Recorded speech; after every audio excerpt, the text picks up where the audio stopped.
што сега е најлошиот момент воопшто не го премисли кинескиот производител на електрични автомобили XPeng да го лансира својот трет модел во Европа за почеток само во неколку земји.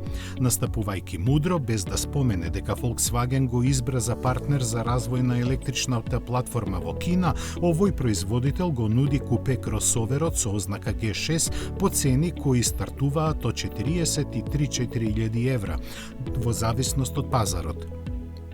На располагање се две верзии со еден мотор со 258 конски сили и погон на задните тркала и помоќната со два електромотора со максимални 476 коњи.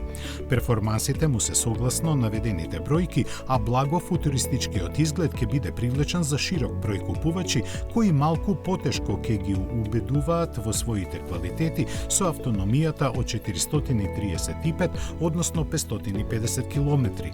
Затоа пак се наведува можноста за брзо полнење за помалку од 20 минути до 80% од капацитетот.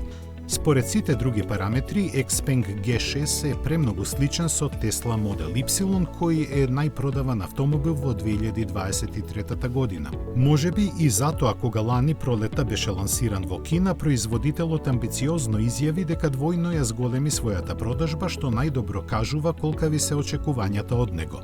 Тие се подкрепени со новата архитектура од 800 волти, најнапредната софтверска технологија и повеќе од солидната стандардна опрема која вклучува 20-инчни тркала, голем панорамски покрив и по желба електрично контролирана кука за влечење.